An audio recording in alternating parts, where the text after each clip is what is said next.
welcome everyone to the What It Takes to Be a Brilliant Boss session with Tom Armitage. This is our second and final summer What It Takes alumni speaker event, which is specifically aimed at alumni who graduated in 2020 or earlier. So this is part of the well-established award-winning What It Takes series, which is usually targeted at current students and recent graduates during term time. However, this particular summer event has been aimed at alumni who may be at more advanced stages in their career journeys. I'm your host for this evening. My name's Iram Sial, and I'm a careers consultant. I work for the university's careers service. And like you, I'm also a member of the alumni community, having graduated with both a bachelor's and master's degree here at the university. So before I introduce our speaker, just got a couple of rules around housekeeping. So the talk, as you know, is being recorded. It's going to be edited and made available on our YouTube channel when it's ready. So we'll send you that link via email later on. Your cameras and microphones, as you would have noticed, are automatically turned off. The chat is available for you to talk, put your questions in. So we would encourage you to ask those throughout Tom's talk. Put all your questions forward. My colleagues will be moderating the event. They'll collate your questions throughout the talk. And then at the end of the presentation, Tom will be more than happy to answer your questions.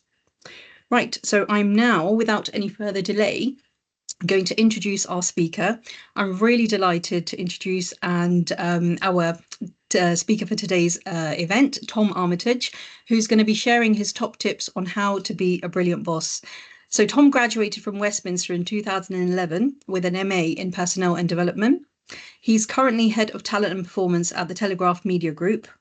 Tom oversees the talent and learning strategy for over 1,000 employees, promoting a culture of continuous growth and performance excellence. In addition to his day job, he's a freelance business and career coach based in London.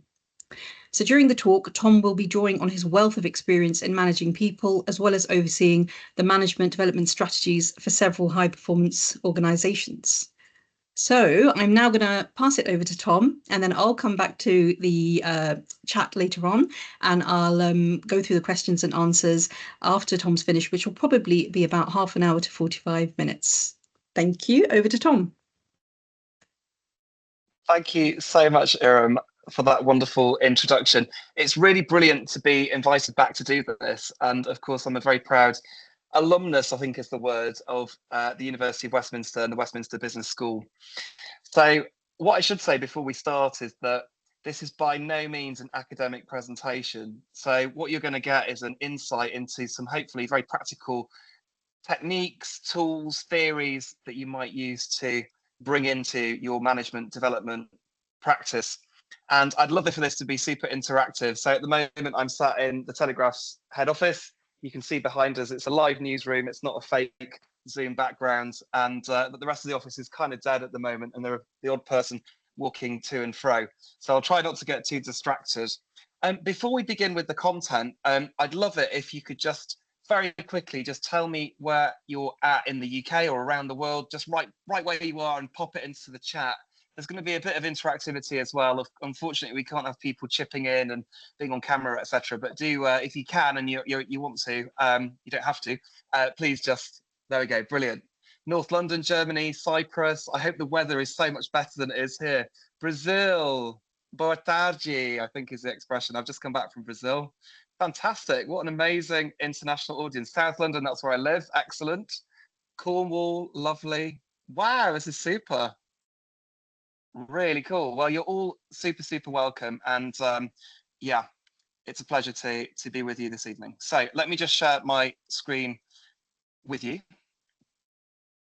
Hopefully you can all see that. Can you all see that okay? Just pop into the chat, yes, if you don't mind.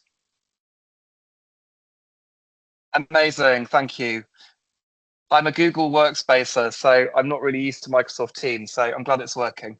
So before we begin the content of today's session, I just wanted to give you a really quick overview of my career journey so far and how I came into management and then specialising in management development as part of my role at the Telegraph.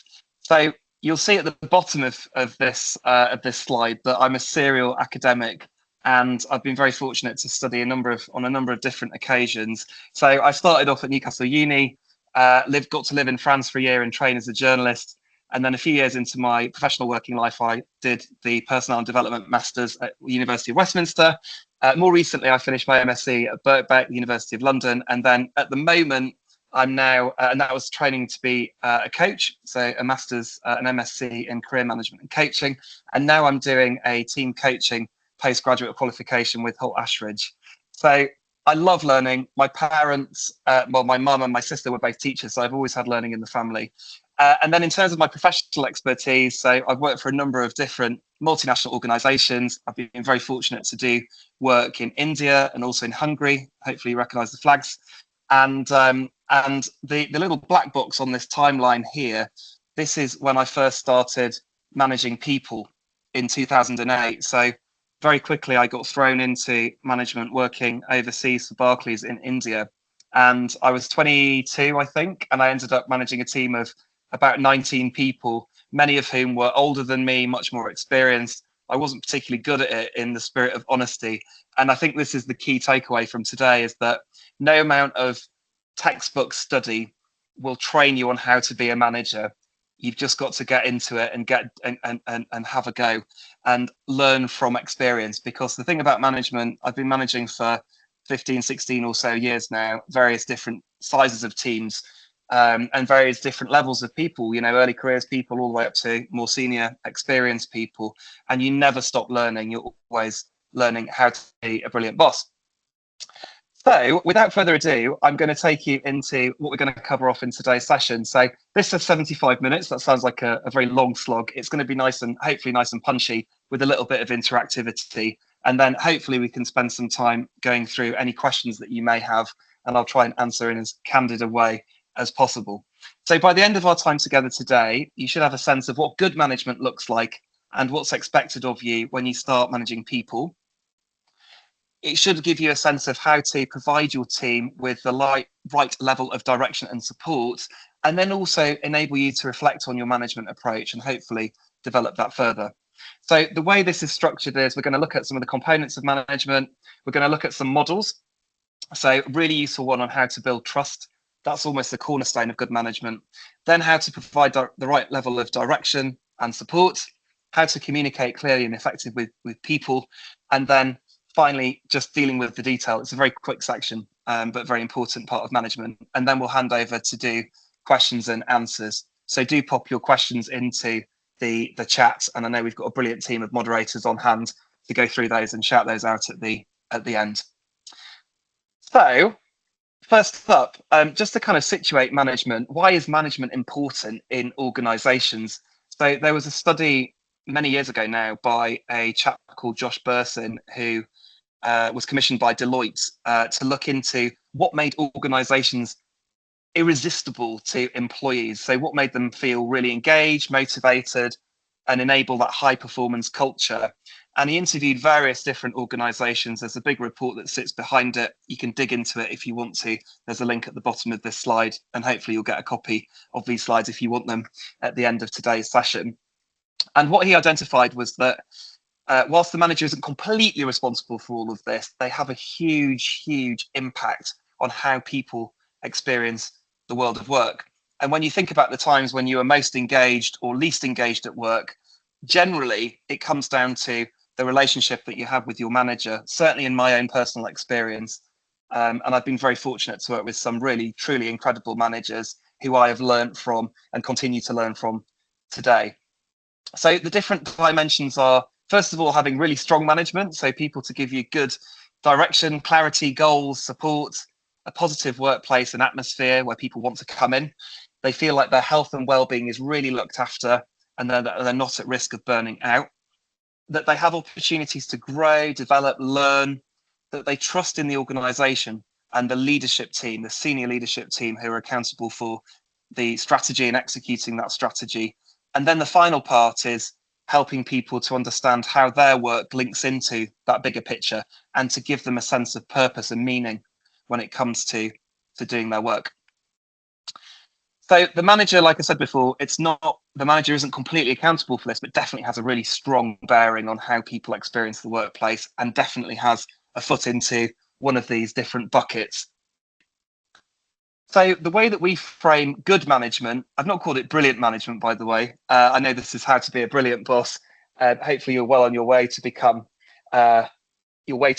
become brilliant managers. But this is really just giving you a sort of base understanding of what it means to be a good manager. So there are 4 different components to it, and this is a mixture of from my own experience and from working as a manager and also developing managers over the course of my career. And there are a number of different dimensions to it. So first of all is building trust. So you'll hear a lot about this term psychological safety. So do people feel safe voicing, speaking up and voicing their concerns and feeling like they're able to speak their minds without fear of reprisal? So having that really high trust relationship with your manager is super, super important, and also with your colleagues and friends. And there's a model that we'll come to in just a second. I find it super useful, not just in a managerial context, but to look at all of my relationships that I've got going on and determining how high trust they are or not. The second dimension is all about giving people clear direction. So being able to set really good goals, clear goals, being able to tell them what to do. Sometimes that's really important, and we often shy away from that as managers. It can feel a bit odd when you first start managing people, telling them what to do.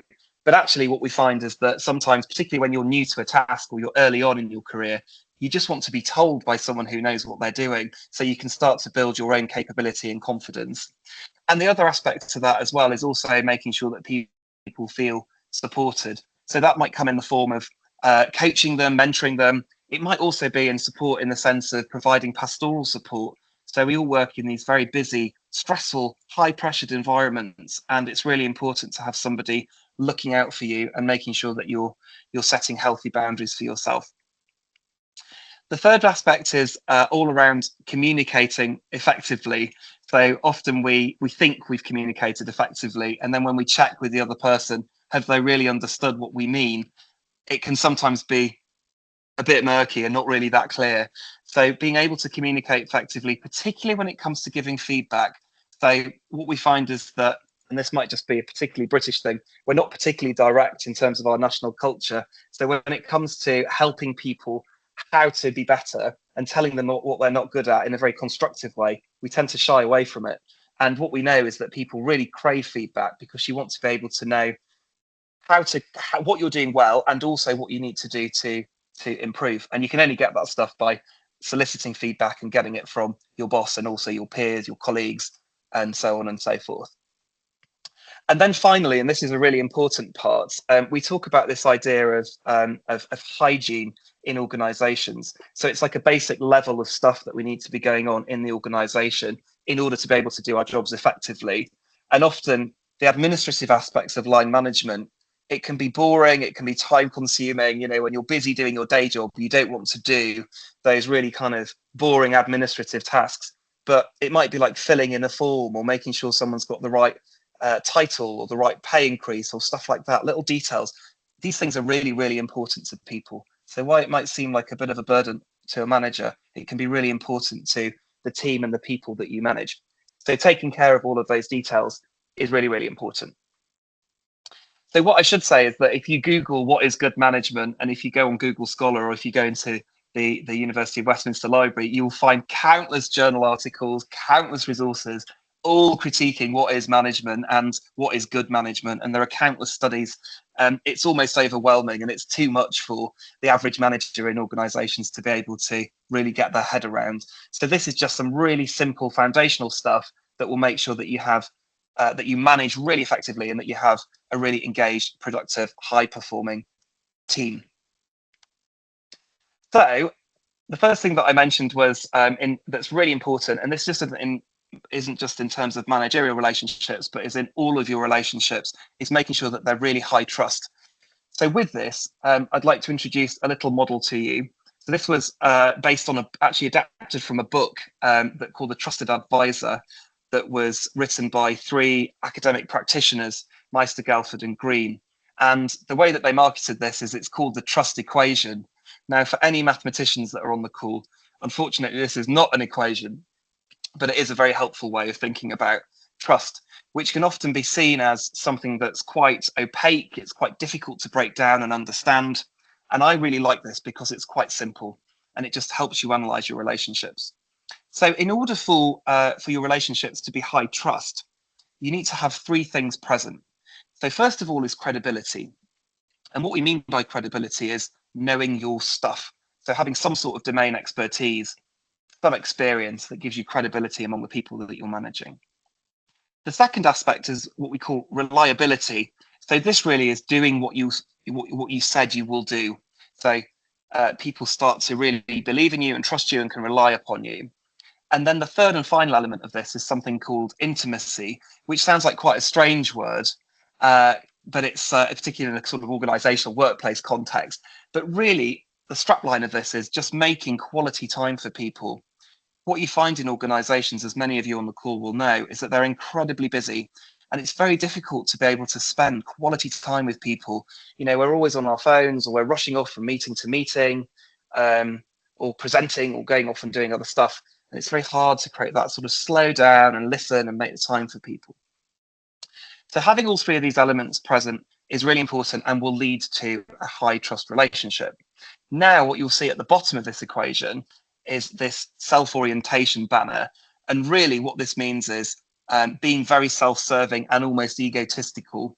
And where you've got managers that display this, they can undo all of the good work they've done when it comes to building credibility, demonstrating reliability and intimacy. So it's really, really important to bear this stuff in mind. Now, what this means in a practical context, so there are very simple things that you can do as a manager to build your credibility. So things like giving people clear direction, making decisions, and then also being firm but fair and not having favorites. Now, it's a reality of life that we all will have biases and we all will have our favorites and people that we manage. But it's really, really important to be cognizant of those biases and also to make sure that you treat people equally and fairly. That doesn't mean there's always a debate about, you know, should managers be friends with their team? Should they be very clinical and kind of, you know, not bring emotion and stuff into it? I personally don't believe that. And when I think about the best bosses that I've ever had, they really are people who, yes, they've got high credibility, but they treat you firmly, fairly. You know where you stand with them, and they're very authentic. So reliability, again, some practical things on here. So what I tend to do as a manager is I will have check-ins with each of my team. I should say, by the way, I've got a small team at the moment, just a couple of direct reports, and I have weekly check-ins with them. And then I have quarterly check-ins with them about their career. So the weekly check-ins are really just to get through all of the operational stuff, you know, making decisions on things, seeing if they need clarity on whatever it is that they're working on, making sure that they've got the right level of support, etc. And then the quarterly check-ins are to take a longer term view on what they want to do in terms of their career development. So where do they want to go? What do they need by way of development, etc. And very, very simple stuff, but turning up on time for the check-ins that you've scheduled is really important. So if you end up being super late for stuff, it sends a psychological signal to people that you don't really value them and don't value their time, and it can be quite disengaging. And then finally is just making sure that you have check-ins in the first place. It can be really easy to cancel something because you've got a more pressing sort of working, you know, project or a piece of work that you've got to get done. So making sure that when you're there, you're present, you turn your phone to silent to make sure that you're always asking about them and making sure that they're okay.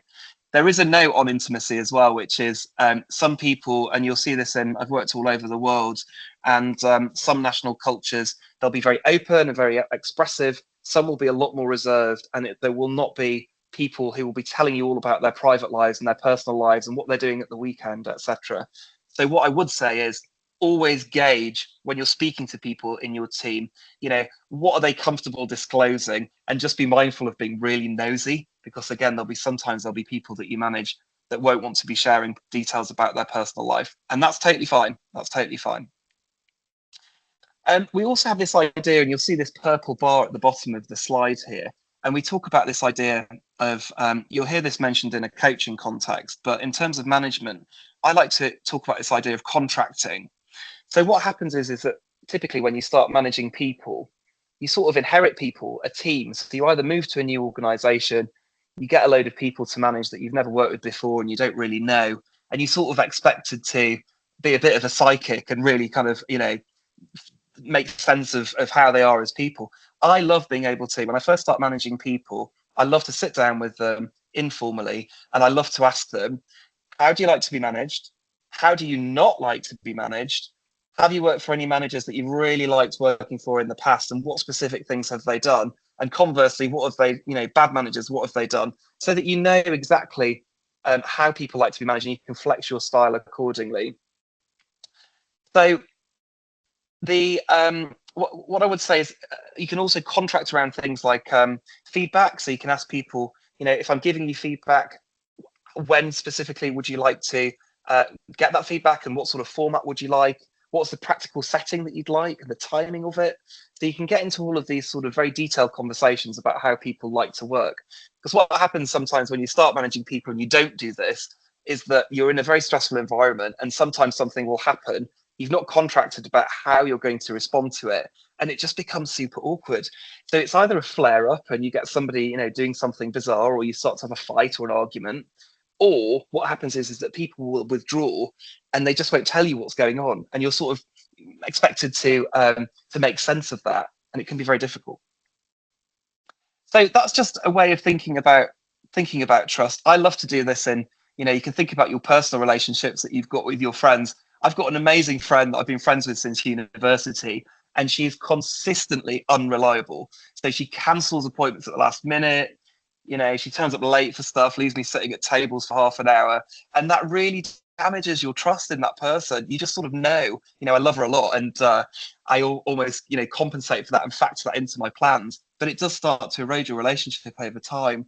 So you can apply this, if you're feeling like one of your relationships in or outside of work, it's not quite right, you can really just use this to reflect on, what is it that's really going on here? Is it a lack of credibility, reliability, or indeed quality time or intimacy?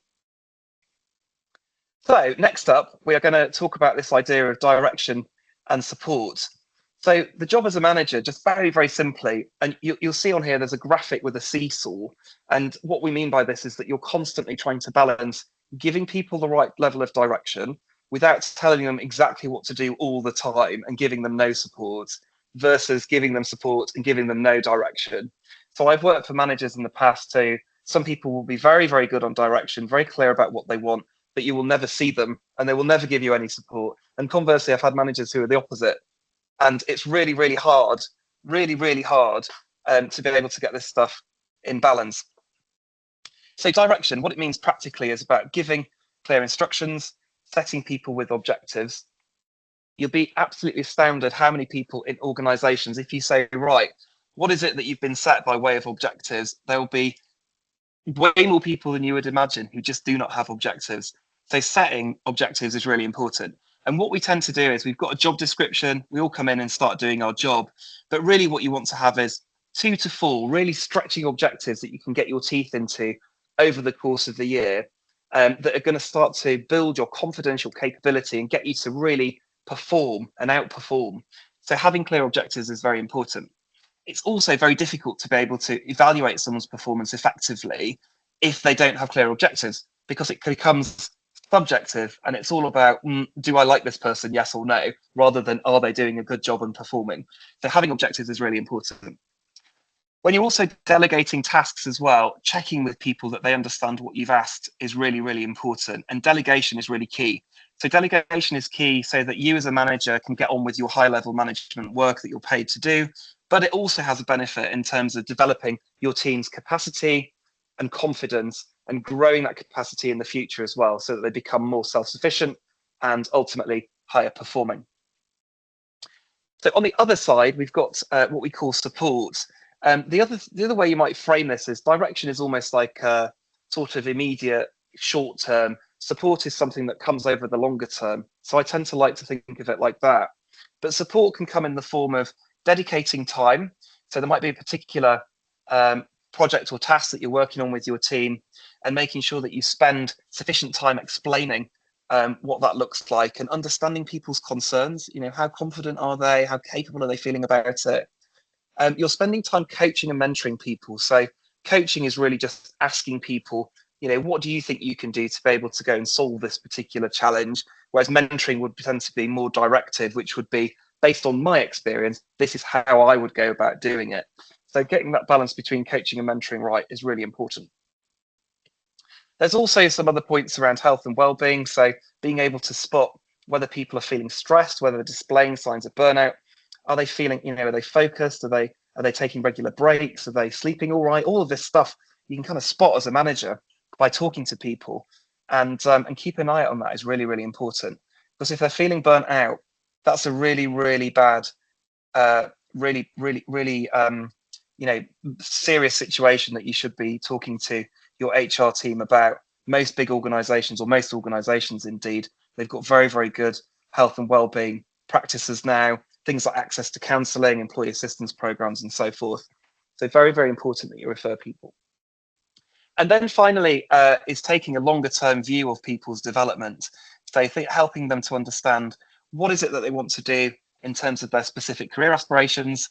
We know that when you start to ask people about this stuff, they really, it's really, really big a driver of engagement. So when we think back to the first slide, all about Josh Burson and the research that he did into the Irresistible Organization, investing in people's longer term careers, it will mean they're more engaged. And what we mean by engaged is that they stay longer and they do better quality work, i.e. they perform better, and we retain them for longer.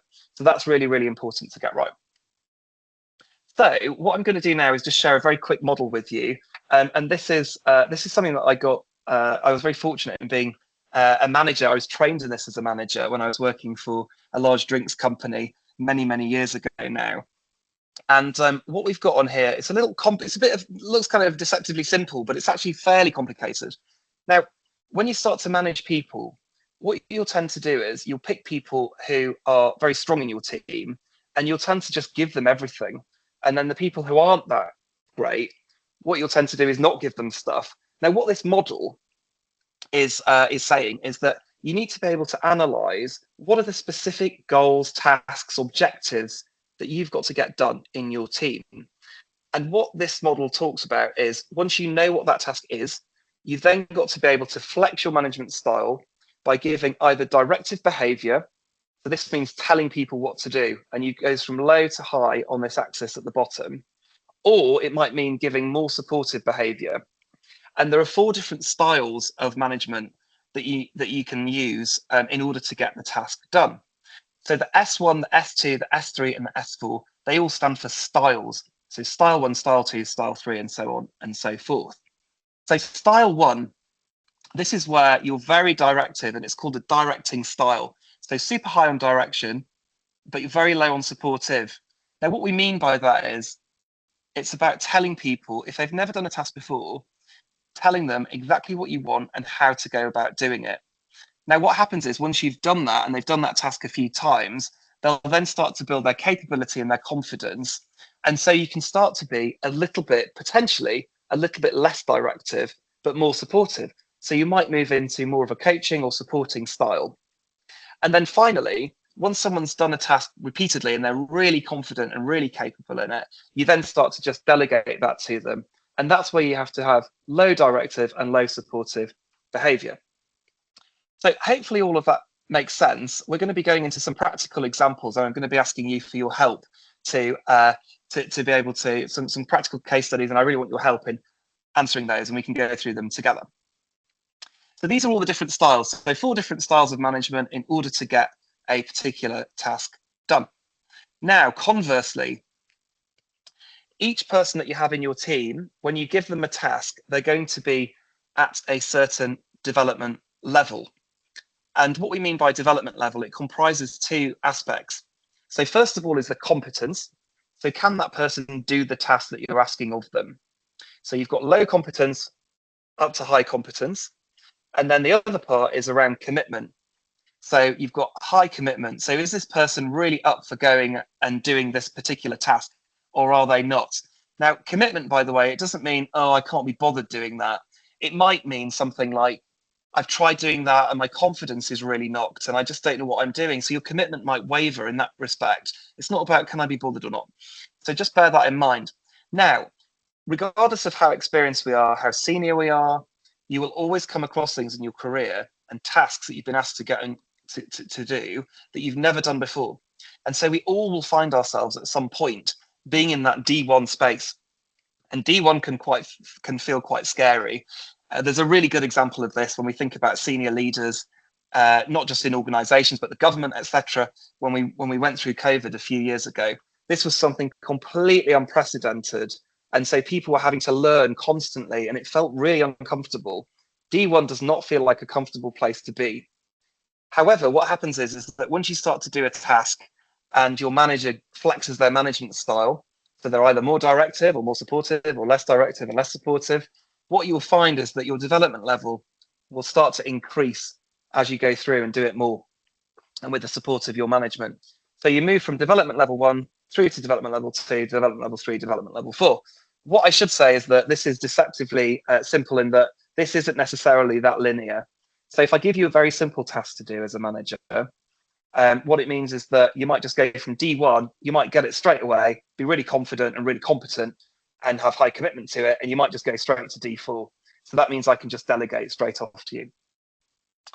So sometimes you might go to D1 to D2, you might go back to D1. And what this means is that you're constantly having to assess and judge what's the person's competence and how committed are they, and what's my management style. So when I went through this as a manager, I found that this was quite revelatory, and there's a whole assessment that sits behind this. It's actually based on the work of a guy called Ken Blanchard, who just did some incredible work. He also wrote many books on how to be a great manager. The One Minute Manager is a fantastic book, really simple and really great place to start. Years and years old, but still very practical advice and very good. And so what I thought, so when I was starting off as a manager, I did this assessment, and my overarching style, we all have an overarching style, by the way, of line management. And my overarching style was supportive. So I was very high on supportive, gave people lots of time, made them feel good. However, I was very low on direction. And people would just say to me, when I asked them, it's quite revelatory because I said, right, I've done this assessment and this is how it's all come out. And people would say, you're really supportive, but I just don't get what you want. I don't know what you want of me. And that was a real eye-opening moment, because what it means is that I have to be very clear, think about what I want someone to do, be very clear, give them very specific instructions, and then do a very simple thing, which is, please, can you play back what I've just said to you? Or is that clear? Does that make sense? And getting people to confirm that is really important. And then so we all know exactly where we stand. Hopefully they've got the right level of clarity, direction, support, and so on and so forth. So what we're going to do now is we're going to play around with this model, and I'm going to need your support on here. And thank you for staying with me, particularly as we're moving on into the later part of the evening, if you're based in the UK. These are different scenarios, by the way. We actually use these in our management training at the Telegraph. So this is the first scenario, and we came up with this. This is absolutely not likely to happen, by the way, in terms of how we manage people, but it's quite useful just to play around with the model that I've just given you. So I'm just going to read this out to you. Feel free to read it along with me. So the first scenario is, you're the news editor and you've been alerted to a terror attack in Birmingham.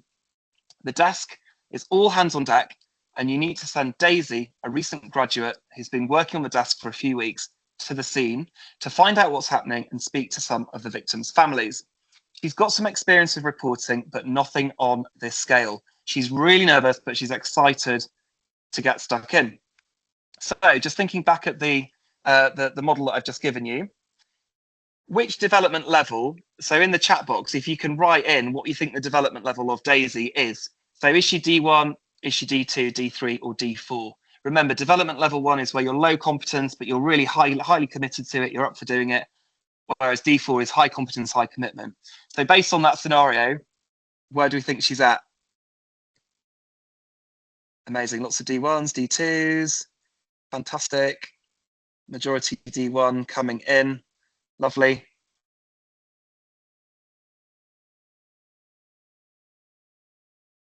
Great stuff. So the right answer is, it's likely, there could be an argument that she's D2, but probably Daisy is D1. So she's never done this before. It's going to be very new to her. She's excited and she's up for going and learning. So she's highly committed, but she's very low in terms of her competence. She's never done it before. You might be right in D2 in the sense that, yes, she's got some experience, but she's never done this specific task before. So I'd say she's probably more in the D1 D1 side in terms of her development level. So next question for you. If you're her manager, what style of leadership would you adopt? So you've got S1, which is the directing, high directive, low supportive, S2, S3, S4. So how would you manage her in this relation to this specific task? So S1, S2, S3, S4. And pop it into the chat. S2, S1, lovely. Keep it coming. You're all fantastic. You're getting this right. It's great. Lovely. So in terms of this specific answer, this comes up in training sometimes, and people have a different perspective on it.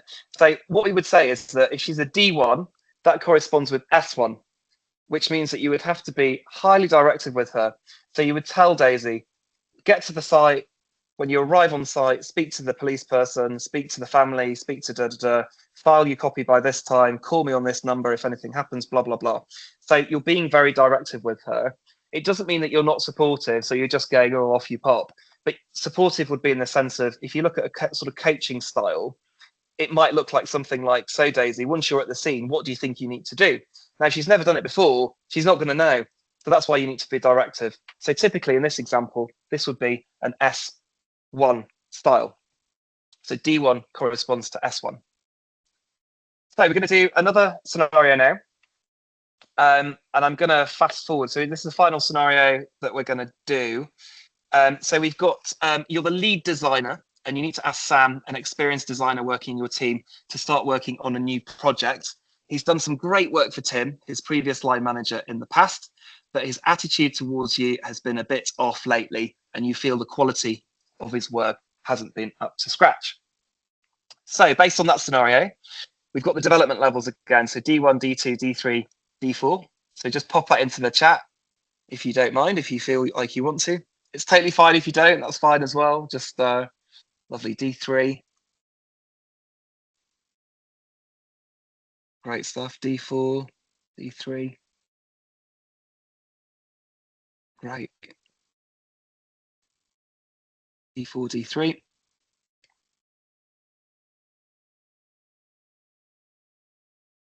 Lovely.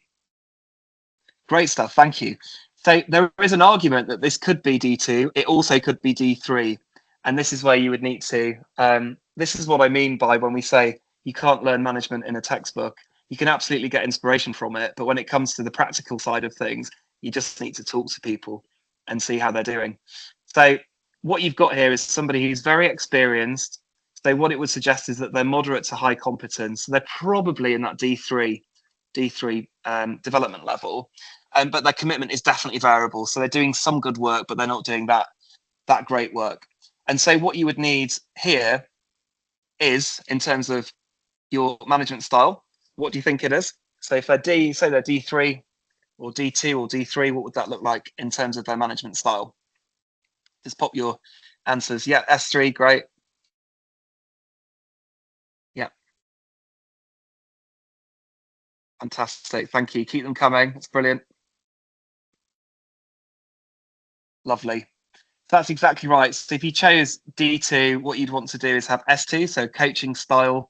So what you might say here is, you're very high directive, but you're also high supportive. So you might have something like a conversation of, I've noticed that your work's not quite been up to scratch. Tell me what's going on here. How can I better support you? What happens is, if you end up being super, super directive with somebody who's really, really experienced, is that they'll start to feel patronized. And what they'll end up doing is going, oh, they'll probably dig their heels in even more, and they just won't do the task, and your relationship will get worse.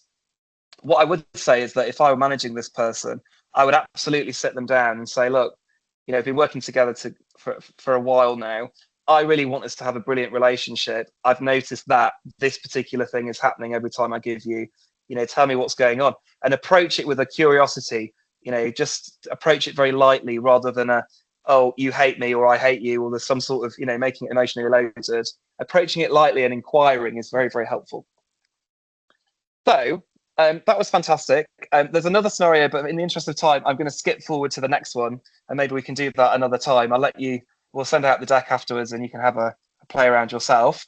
So we're going to go on to the the penultimate section of today's presentation, which is all about how to communicate effectively. So we're going to start off with a quote. I'm not quite sure who said this, by the way. I probably need to Google it. So the single biggest problem with communication is the illusion that it's taken place. And what I love about this is that we have countless meetings all the time with lots of different people, personally, professionally. We have a conversation with them and we think that there's a mutual understanding of what's been said. And often what happens is that people have interpreted things in completely different ways. And so they end up doing lots of weird things in terms of their behavior. They might fall out, not talk to each other, argue, etc. So really clarifying what you mean is a key part of management. And what I'm going to share with you is a model. This was taken from Kim Scott, who's absolutely amazing. She's written, she's really fun and engaging, personable. She's written loads of great books. And this is a model called Radical Candor. And there's a newsletter and a whole YouTube series that you can go away and have a look at if you want to know more about her work. She's super practical, super fun, and I really like her style. So what Kim talks about in terms of being able to communicate clearly, and this is particularly useful when it comes to giving feedback. So there are two dimensions of how to communicate clearly. So first of all, you've got this idea of challenging directly. So what this means is, are you giving the feedback, yes or no? So are you giving the feedback, are you being direct, are you sharing it, yes or no? And then the other dimension is about caring personally. Now, what we mean about this is not necessarily being caring personally about the individual and how they feel. It's more about, do you care personally about how the message that you're giving that person, how that lands? So are you giving it at the right time, in the right setting, in a way that they really understand? So you know that the feedback is going to go in, they're going to be receptive to it, and ultimately they're going to take action as a result of that feedback that you've given them. Now, what happens with this stuff? If you get it wrong, so if you go in and you challenge far too directly, you end up in this category called obnoxious aggression. And I've definitely been the beneficiary of this on the receiving end of this from some line managers. Very few, I should say. I've been very fortunate. But I've definitely been on the receiving end where people have just been, we talk about this idea of being like a bull in a china shop, you know, just sort of crashing around all over the place and just giving you the feedback, but not really caring about you know, how that message is positioned or how it's received by the other person.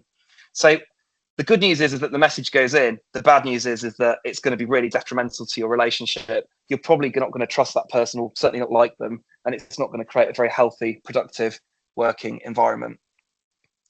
So what we tend to do, if we think about this as kids, you know, when we were back as kids, so when you're really naughty and you're quite obnoxious and you get told off, you tend to go the other way, which is then you go into this idea of manipulative insincerity. So we don't challenge directly at all. We just sort of introvert and go and just kind of keep everything to ourselves. And really what this is about, worried about your own feelings, so you just don't say anything to them. Now, the way that manipulative insincerity manifests itself in organizations typically is through gossip and through people moaning about each other behind each other's backs. So, oh, so-and-so, you know, she's not very good, he's not very good.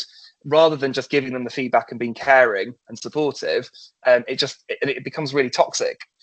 So the other side of this is if you don't challenge directly, but you do really care about how the other person receives the message, we end up in this place called ruinous empathy.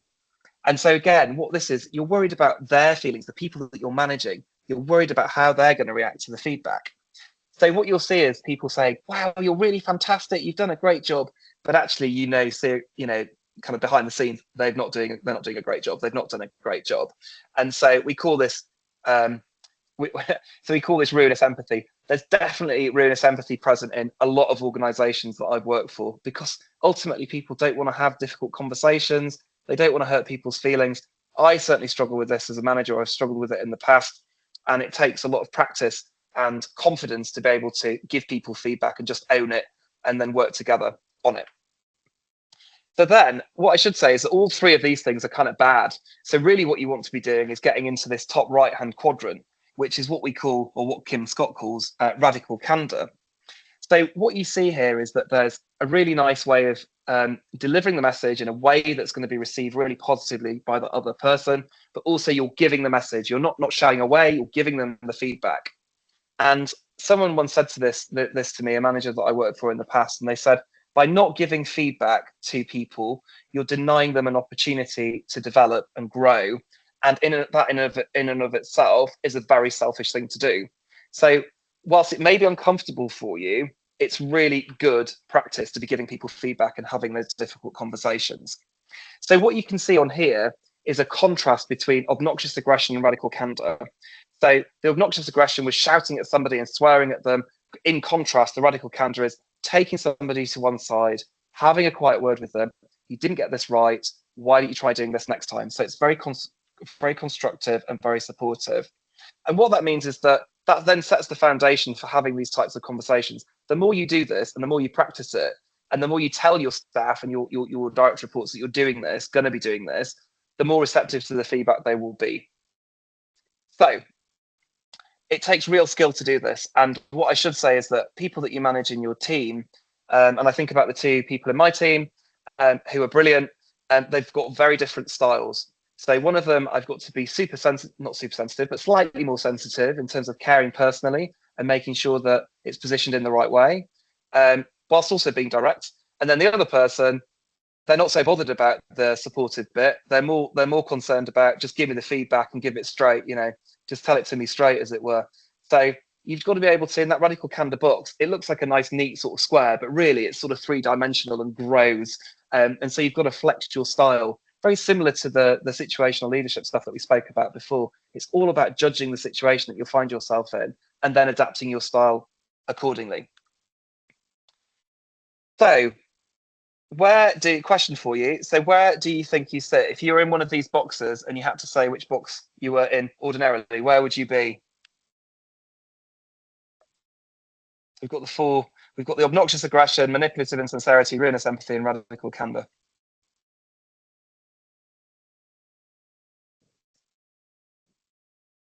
If you feel like sharing. Yes, excellent, Heidi. Great stuff. Ruinous empathy.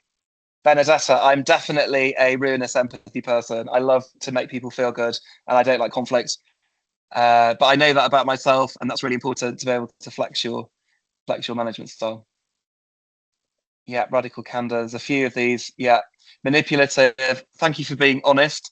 I know certainly we're not all saints, and it's difficult in working environments, and I find myself in all four of those quadrants at various points, and they don't necessarily feel good for the person that you'll manage or you as an individual. Great. Between both, yes, yeah, and often we'll inhabit different boxes depending on our mood and what the workplace is like. So just finally, so I'm just wrapping up now. I said we'd be about 45 minutes or so before we go off for questions, but just the final part really is just dealing with the detail. And really this is just making sure it sort of falls into this, if you cast your minds back to the trust equation section, it really falls in this reliability section. So doing what you'll say you'll do. So if you've got some admin to do, if you need to make sure someone's role title is going to change, submit the form, tell your HR team what they need to do. So that it takes effect, because it's very small details that really affect people's experience and how they feel in the workplace. And it can be something very, very simple, but often it can damage trust. So just be really mindful of that. So that's the end of the desperate empathetic. I'm loving these comments, by the way, they're brilliant. So that's the end of the kind of formal bit of the presentation. Hopefully you found some of that stuff useful. As I said, it's not massively academic, it's just hopefully quite practical, and it'll give you a bit of inspiration in terms of developing your management style. But if it's okay with you moderators and Iram, if you want to, if we can go for questions, if you like. Perfect. Yes, thank you so much. We will come to the questions in just a second. They're just being collated by the team behind the scenes. Yeah, bear with me just a second. So I just want to say thank you, Tom, for your presentation. There were so many excellent insights into good management and really invaluable tips and advice, particularly the different models of management you've used throughout your career. I think everyone's really enjoyed the interaction. So thank you for doing that with the audience. I think that's quite evident from the participation we've had. So thank you for being a brilliant speaker. I'm certain Great, you're so welcome. everyone. I'm certain that everyone's really enjoyed it. I personally enjoyed it as well. So all our everyone in the audience, our colleagues and alumni, I'm sure they found it really useful and interesting. Onto the questions. Bear with me just a second. It's good to see that there's been a lot of interaction with each other. So people have asked questions and other people have answered them as well, put their comments in. So thank you to everyone for doing that. Bear with me a second while I just pull those up. No worries, take your time. Thank you for this lovely feedback as well. That's really kind. Thank you. You're welcome. It's been a really busy, stressful day, and this is this has definitely been the highlight of my day so far. So thank you for letting me spend time with you. I'm glad to hear that. Okay, so I'll kick off with some of the questions. We've got some really good ones. Apologies if I pronounce anyone's name incorrectly, but the first question we had was from Oluwafemi, and they were asking, do you have a reference for the trust framework that you had displayed? Was it all evidence-based? It is from the book, The Trusted Advisor. I don't think it's evidence-based. I think it's, I think the three people who wrote it, they're practitioners who work with teams, and it's based on their insights, really. So there might be evidence, there might be stuff critiquing it, there might be evidence-based. I don't know, to be honest. But I just find it as a very useful sort of reflective tool. So, yeah. Okay. But definitely have a look at it, The Trusted Advisor and the Trust Equation. And it's a fairly oldish book, but it's a goodie. Thank you. Our next question was from Ramiro, and they said, I work for a nearshore company. All employees are working from home. Is there specific advice to build up relationships and trustworthiness in this kind of environment? Because everything's handled by video calls and chats, so it becomes a bit unnatural sometimes for that human bonding. Yeah, it's very difficult, isn't it? And we all experienced this during COVID. I was doing my second master's, by the way, working full time and studying part time. And it's really hard to build that sense of camaraderie with your peers and your colleagues. I think the key to remote management is over communicating and being really deliberate about spending quality time together. So, and scheduling that in and treating it as important as doing the actual work. That can be very difficult when you've got a really large team, but definitely, scheduling meetings, having a coffee chat, not making it about work necessarily. If you've got the luxury of being able to do that, I know we've all got super busy jobs. It can be quite difficult to do that on occasion, but if you invest in the relationship and you schedule time to do work, but also time to relax and get to know each other, that's really important. And over communicate. And the other thing as well is don't assume. That is the worst thing you can do, is just assume that just because you've not heard from somebody, they're okay. They might not be.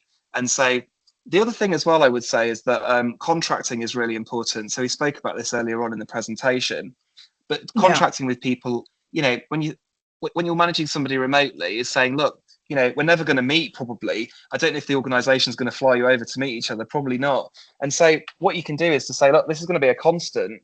How are we going to build a sense, really good relationship, a high trust relationship? What specific things can we do together in terms of a partnership? Because line management is ultimately a partnership with your direct report. What can we do together to be able to create this sense of camaraderie? It is really hard and really tiring. I much prefer, I have to say, we're predominantly an office-based organisation.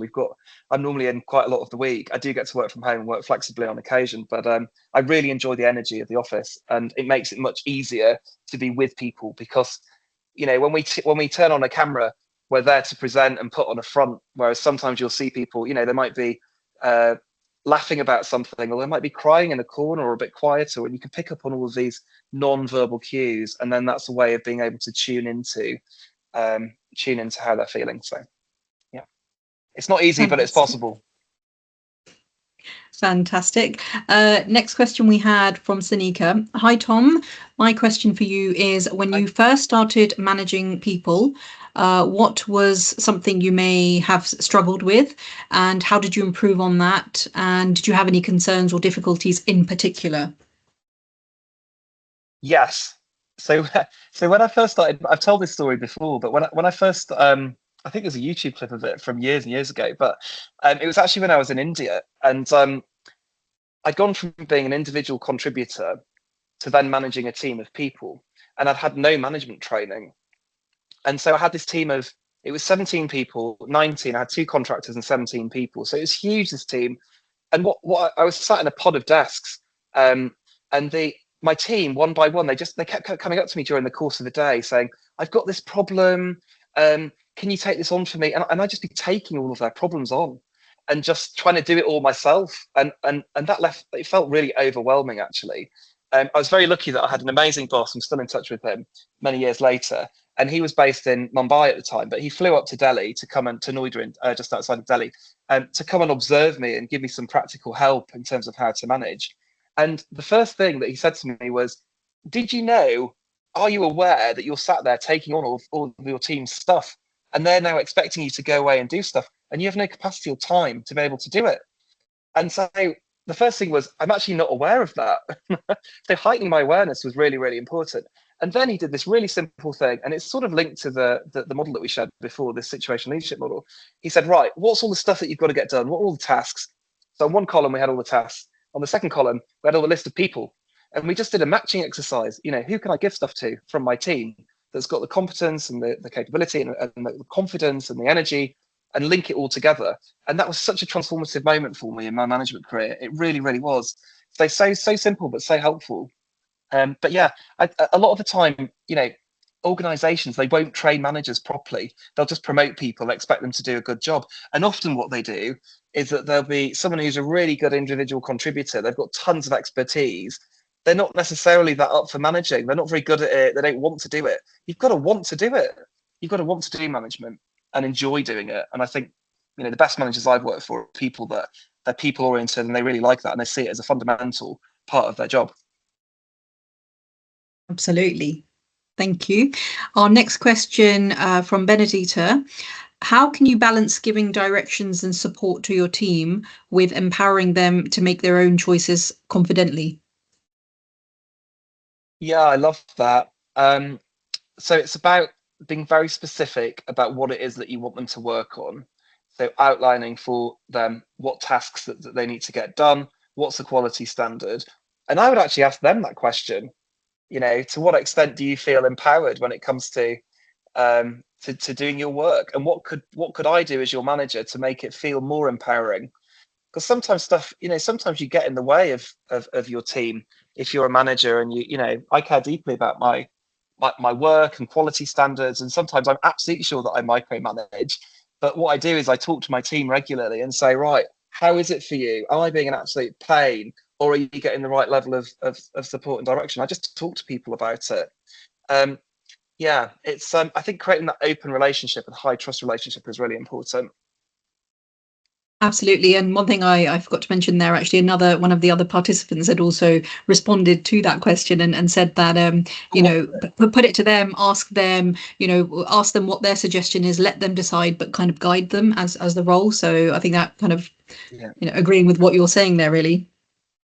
Yeah, you'll also see things like lots of organisations have we call them 180s, so 180 assessments, where they'll go and ask their direct reports on their management style. How are you doing? It's really tough, particularly if you're new to management, to ask for feedback on how am I as a manager. There is a practical tip here, which is if you ask your team members, how am I doing as a manager? They're going to say to you, oh yeah, you're really great, because they don't want to annoy their manager. You know, there's a power imbalance there and they don't want to upset you. So what I would say is I often frame it as something like, what more support can I give you as a manager? What else would you like me to be doing more of? And giving them the question to think about in advance of a conversation rather than just springing it on somebody, so they can really think through and give a considered response to you as their manager. Because otherwise, people will just feel super nervous and awkward, and they won't give you anything that meaningful to work on. But it takes a lot of bravery to do that, a lot of bravery and humility to be able to ask. Fantastic. Our next question is from Heidi, who says, how do you deal with a member of senior management who is unreliable, disrespectful and high-handed? It impacts on the bottom line when even HR feels unable to address the person given their position. Yeah, this is the beauty of working with senior executives. And often in organizations, there will be all of this stuff for various reasons. Sometimes you've got people who personalities, you've got things like, power dynamics, and sometimes they might just be really busy and just not, they don't see your work as a priority. I think the key thing is being able to contract with them up front. What is it? What is it that I'm supposed to be here to do? How do I make this link to your agenda so that they don't see you as being an inconvenience? They see you as somebody that's enabling their success. And then talking about what specific things do you need from them, and then over communicating throughout the relationship. So really, it falls in this category of stakeholder management, I think. Sometimes there is bad behavior. It's really hard to call that out. You have got an HR team that you can rely on. If there's particularly unacceptable, inappropriate behavior, absolutely call that out. And lots of large companies have things like whistleblowing hotlines, etc. You should never have to feel unsafe or, like you're at work or deeply unhappy, etc. That's not great. So I think, but I think, yeah, stakeholder management, talking to the person, seeing what it is they're interested in, gaining commitment from them as to what do they need in terms of communication updates, and from you, and also what do you need from them, and agreeing, and then getting on and delivering that stuff, I think is, will help. It's very difficult to be able to call out bad behavior when someone has such a really big power dynamic. The other thing you might want to do is to, you might want to enlist help. So you might be, consult your boss. You might want to go and talk to one of their peers if you've got a good relationship with them, and ask things. I often do this if I've got a difficult exec. I'm really fortunate, actually. Our exec at the Telegraph are just deeply, deeply lovely and really intelligent and supportive and great to work with. I've not worked with execs in every organisation who are like that. And sometimes I will go to another exec that I've got a better relationship with and say, can I talk to you in confidence? I'm really struggling here. What are your top tips on how to handle this person? What's important to them? What do you do personally to get on with them? And getting some tips as to how to flex your style to give them what they need and meet them in the middle, I think is helpful. But you also, you can't. Sometimes you can't influence a psychopath. It's just in their DNA, and it's very difficult. And in that case, what I would say is, just protect yourself and make sure you've got healthy boundaries so that you don't feel like it's affecting you personally and affecting the work that you're doing and making you feel bad about yourself. Absolutely. And that's where you were mentioning before about, kind of those employee helplines and things that a lot of organizations do have in place. They could also be quite useful where, you get the chance to talk to a third party as well about your concerns and see if you can get some support from that side. Yeah. And what I should say as well is that sometimes your boss might be one of those characters, by the way. So I've worked for bosses before who, I've not had a great relationship with. I've actually left organizations because of them.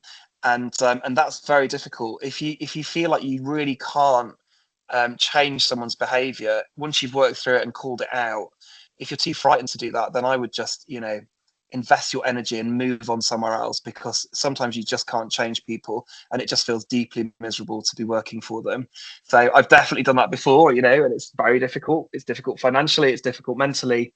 But it's, taking that step and protecting yourself and having good boundaries, I think is really powerful and important.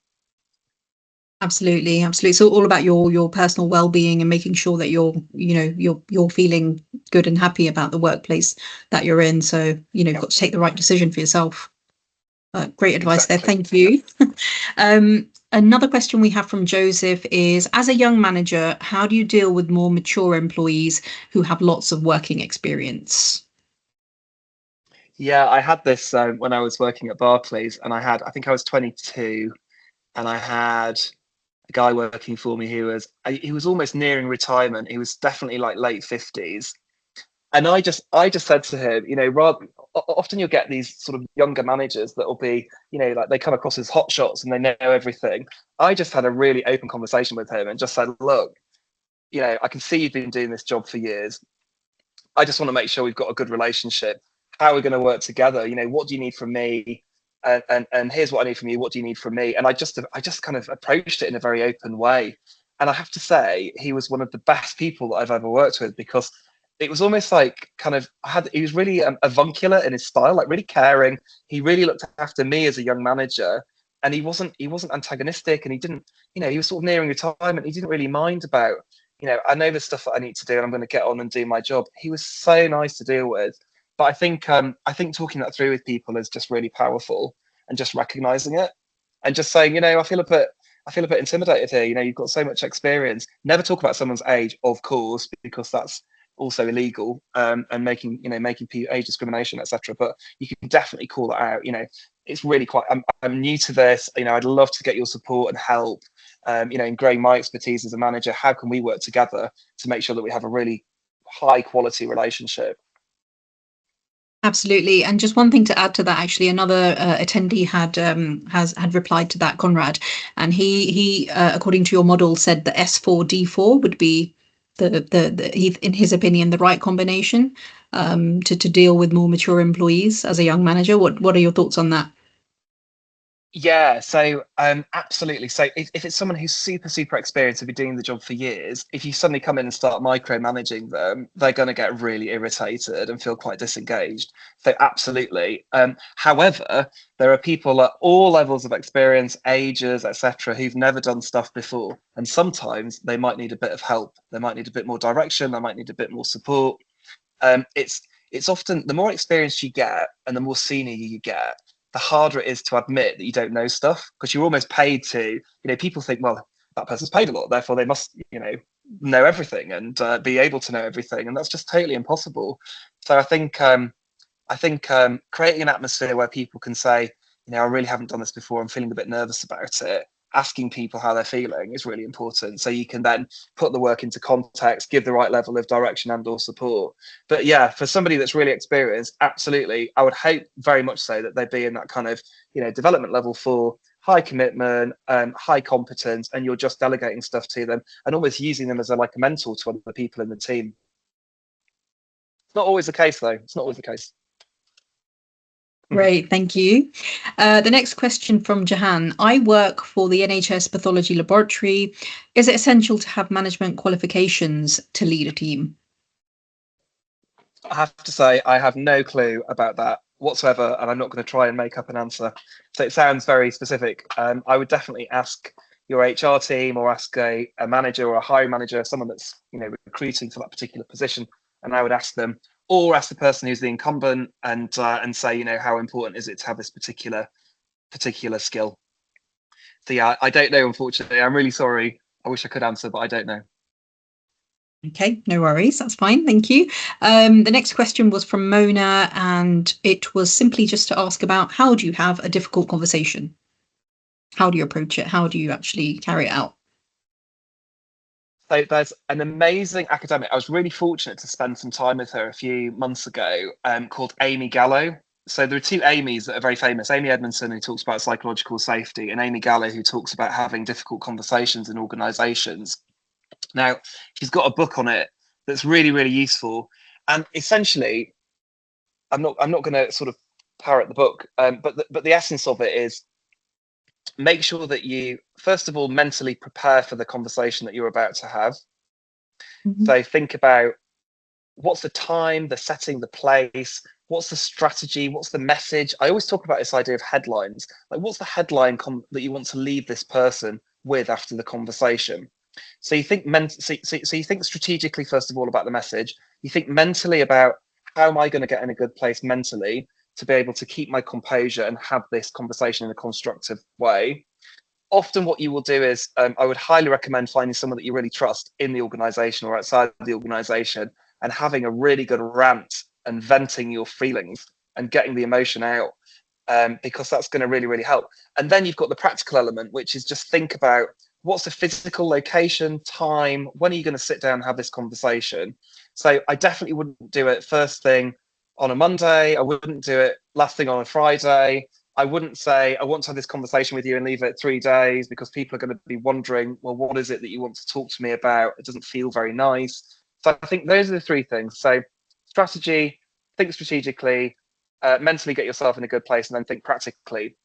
Then when you're having the actual conversation yourself, you start off by saying, I'm really glad we've got this time together today.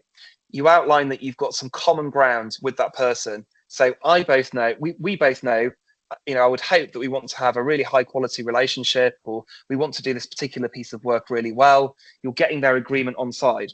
Then what you want to be able to do is to say, I'd really like to share my perspective on that, and I'd really like to hear your perspective on it.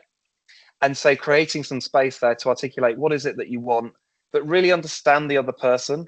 Because what we tend to do is that we'll go into battle with somebody and we'll just try to push our perspective rather than listen, be curious, empathize, understand their perspective. And then ultimately at the end, you should be able to, it's almost like a sort of dance. And at the end, you should be starting to dance a little bit more in sort of synchronized together, rather than apart. So that's just some very, very brief tips. Amy Gallo is absolutely expert. Highly recommend buying her book or listening to her on YouTube. And she's wonderful. Fantastic. Thank you. Our next question is from me. Not me, but somebody call me. What to do if the manager has a toxic way to manage the team, i.e. gossiping and only discussing points, say, behind your back?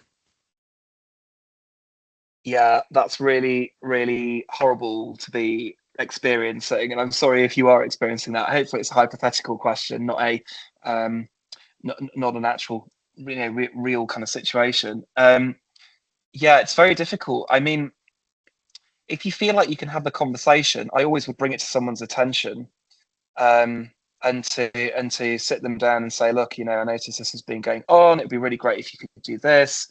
However, if you feel like you can't have that conversation, again, if it's inappropriate, I would talk to your HR team about it. You might want to talk to that person's boss. You might want to talk to one of their peers, try and do some influencing that way. And then ultimately, if you can't change this person, protect yourself. Think about going somewhere else, where you're going to be better looked after and managed. There's nothing worse than working for a really toxic boss. It really is. It really is awful. We have another question which is kind of similar. Fawzia asks, how do you deal with a junior colleague who, after becoming your peer, behaves more bullish? Oh, that's interesting. Yeah, you often get that. I think when you're earlier on in your career, you almost feel like you need to be able to prove yourself, and so you might overcompensate in terms of being bullish. That might manifest itself as being bullish or being a bit of a know-it-all or whatever. I definitely would. I definitely just have the conversation in a very open, again, unhook yourself from any emotion and give that person that feedback. Since I've noticed since you started doing this job, these are the types of things that I've seen. Always make it about behavior and about the work, by the way, not about them personally. So avoid labels like bullish, you're really bullish, because what that means is their heckles will go up and you'll end up in conflict, unhealthy conflict, which is not a good place to be in. But I definitely, just kind of notice it. Hey, I noticed that this has been going on. Like, tell me about your perspective, like what's happening. Because actually, if you think about, normally I try and summon empathy for that person, which is, we've all been there where we don't really know what we're doing, but we're trying to look like we're doing a good job. And so we might have a bit of bluster. We might be a bit more bullish than we would be ordinarily. And then what people do, hopefully, is then start to relax into it and don't behave like that anymore. Sometimes they just need a nice, quiet word, a kind word, coming at it from empathy. There might also be, if that's not the case and they won't change, then you might want to have a conversation with your manager about it. And I would always talk to your manager about it rather than other people in the team, because again, that's sort of in that manipulative insincerity and gossiping. But I'd always have a conversation with the person if you feel like you're in a position and able to do it. Great, thank you. Our next question is from Stanley. So he asks, how involved can you get without seeming to micromanage when you have a direct report who's having people management problems with their direct reports? Oh, that's interesting. That's a whole coaching conversation, because it's kind of important to know a bit more about the context and the dynamics in which this relationship is unplaying. This relationship is playing out in. I think yeah, I think I'd be sort of curious to know how the feedback's come in. Is it from a feedback survey or something, or is it just an observation, or I don't know. Again, you want to sit that person down. I'd almost couch it in terms of I've had this feedback. It's affecting engagement, and this is something that I want you to do about it. And explore their perspective on it. They might be they might just be managerial, micromanagerial. It might be their natural style. They might not be aware of it. They might be aware of it and just do it anyway, in which case you'd need to probably performance manage them. And again, what you would do is always talk to your HR business partner when you've got difficult, or HR team, if you've got one, have a conversation with them first and get some help on it. But yeah, I think it's one I definitely want to pick into the context a bit more in order to be able to answer properly. Yeah, okay. Our next question's from Janie. How do you deal with a team member who refuses to communicate with you? Do you have any tips on how to break down their barriers and build that relationship? They say, I've tried reaching out to get to know them, but she keeps putting her barriers up. Yeah, again, that's interesting. I don't know if this person's the manager or if this person's a direct report. And I would absolutely, it's part of contracting. So outlining, if you're doing this deliverable, this is what I expect of you by way of communication. So I want a weekly report. I want it in this format, being specific about how you want to be communicated and making sure that they do it. It can be very difficult. So sometimes you've just got to be direct with people rather than going, I'm trying to softly do this and talk to them and get them on side. And sometimes you just need to tell people, I'm doing this. It's all about the work. It's really important I get updates. Sometimes giving people context as well. It's really important for me to know what's going on so that I can manage my boss properly, so that then the team can be left to get on with and do their jobs. That's really important. So giving people context, and then also being able to, just have a conversation with that person, I think. Yeah. Always, the takeaway from this is always have a conversation if you feel like you're able to. If you feel like your safety is threatened or whatever, then obviously don't. But if you feel like you can, do it. Be brave and do it. Sometimes it's just taking that first step, isn't it? Once you kind of build that confidence to actually just have that conversation, often you're able to kind of, sort things out or come to some sort of agreement. It's just sometimes that initial phase of making yourself, confident enough to actually bring about the conversation. Yeah, and I'm a massive fan of Brené Brown. Who's got various books and podcasts and talks about courageous leadership, brave leadership. And she sort of, I don't know if this is a direct quote, but it's sort of paraphrasing what she says. But there's something about people's capacity for disappointment is infinitely greater than you would expect. So what we mean by that is something that I've really built up in my head, and I just go and have a conversation with you about it and say, oh, this is what I'm thinking. The vast majority of times people will just go, oh yeah, fair enough.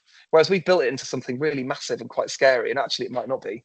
So there's something about just, and if people don't like what you've got to say, then at least you've said it and you feel better. You've exercised agency. So yeah, be brave. Right, our next question from Rafaela. How do you elevate a manager that works for you when you're a second line manager? Specifically looking for advice to help them become more self-aware and adaptable to the different people they have to lead and manage. Yeah, you often get this where people will get promoted, but they don't really know what the difference is between what the role was that they were doing before and what the role is that they're doing now. This is where something like coaching can really help, because what you're saying is, let's have a conversation about your development and how you're getting on. Let's talk about this gap. You've been in this role for so long. What do you think the gap is between this and this? Getting them to articulate what the standards are that are expected in partnership with you, so you can outline what those standards are as well. And then you would agree if there are specific areas of development that they need to focus on, and you'll coach them through that stuff. So that's how, very briefly, it's quite a complicated thing, but that's very briefly how I would approach it. Just very conscious of time. Yeah, no, that's fine. We've got last couple of questions really left and a couple of comments, so hopefully we'll be able to get through to them. So Radhika says, what would you advise to someone who's a foreigner working in the UK and their own culture is much stricter, and they feel like they're being coddled in the UK work environment? Yeah, that's really interesting. I've worked in various different countries over the years, and national culture definitely does play out a lot in a managerial setting. I think there's something about, first of all, there's a bit of flex required. So everywhere you go, you've got to flex your style. When I was working in India, I'd work in a very different way to how I worked in the UK. The national culture and the working culture is very different. So being aware of that, asking questions and getting people to be explicit about, talk to me about how the working environment is and the working culture and what the expectations are to fit in around here. Sort of tuning into that is really important so that you're able to flex your style. But then there's also a communication thing, which is, talk to your manager about this stuff. I've moved from you've either moved over here or you're working with more Brits or whatever it might be, and I'm kind of struggling with this because ordinarily I would say this and this is happening. Like, what's your advice and guidance on how to deal with that stuff? Because I think it's a halfway house, and I tend to make it about what I find makes it less scary is being able to talk about the work. So forgetting the, how do people in India manage versus how do people in the UK manage, etc. It's just like, how do we get this task done and how do we communicate with each other or manage it in a way that's going to feel empowering and motivating and ultimately deliver great results. So make it about the work, I would say. Okay, thank you. We have a question from Ella. How do you manage a conflict between staff? So I would never get in the middle of it. I would speak to each of them individually. And the way that I've done this in the past actually is I would make it about a personal brand. So I would say, I noticed that when you're with this person, this happens, this is getting in the way of the work and it's affecting your personal brand. And it's going to ultimately hinder your career progression if you don't sort it out. So I would call it out, each person, and I would say I would expect you as responsible people to go away and talk and figure out how to work together properly and professionally.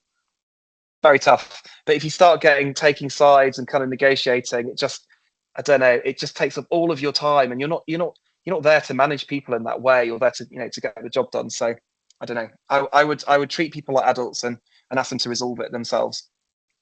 If they really can't, and if there's something going on beneath the surface, involve HR as well. Okay, thank you. I think we're going to have our final question, then we've got maybe time for a couple of comments or maybe a very last question if it comes in.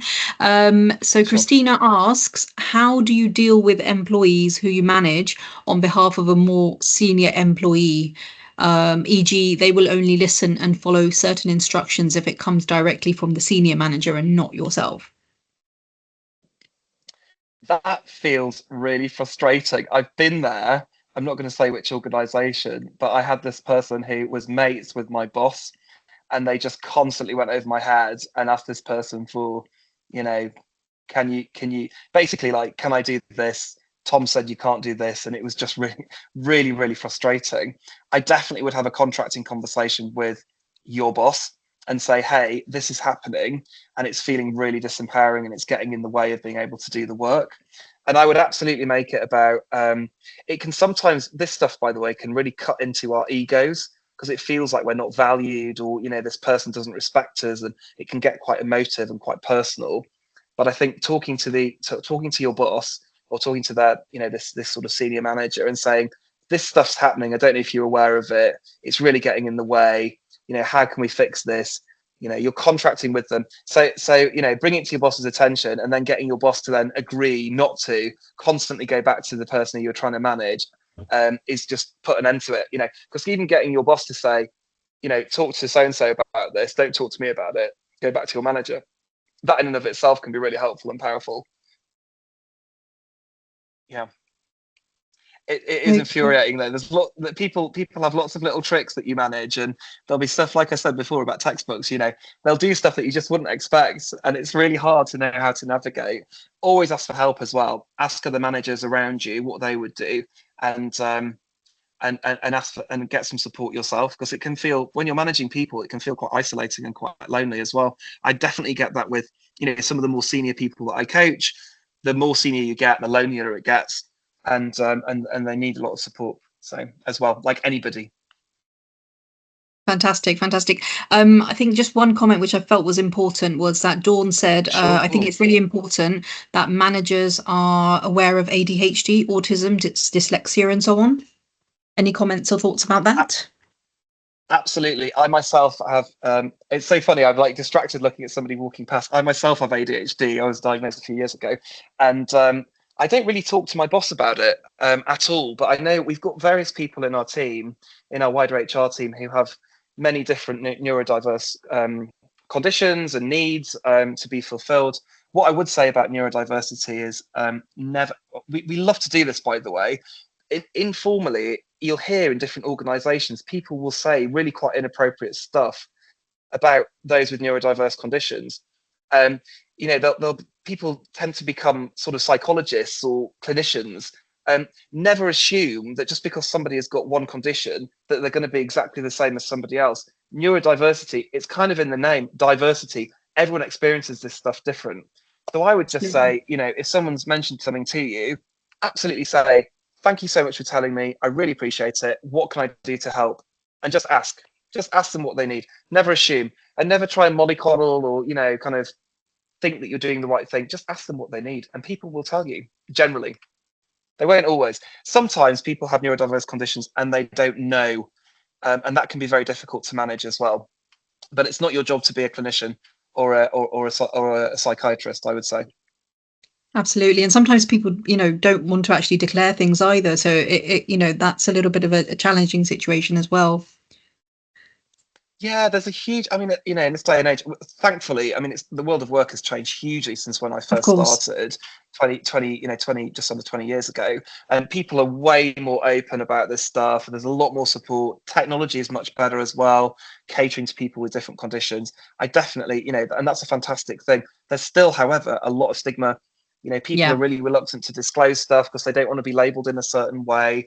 And as a manager, just be kind and open and empathetic and just let people talk to you about this stuff. It's really important. Absolutely, absolutely. Well, thank you so much. I think it is time to wrap up. I know it was really interesting. We had more comments, but we're going to have to wrap up. So thank you so much, Tom, for your talk, for your insights, your advice. It's all been really, really excellent. I'd like to thank the audience for their great questions, comments, interactions. You've all been really, really great. Please do complete the short evaluation survey, which is in the general chat. We will be emailing you the link to the YouTube recording very soon. Thank you to the alumni team for arranging this event, in particular Hayden, James, for inviting me to host. So thank you for being behind the scenes with all of this as well. And then just the last couple of words from me before I ask Tom to also wrap up is just that please look out for our next series, which is going to commence in the new academic term. And that's it from me, really. Thank you. Good night. Thank you for staying with us this entire time. Stay safe and have a great rest of the week. Over to you, Tom, for your final words.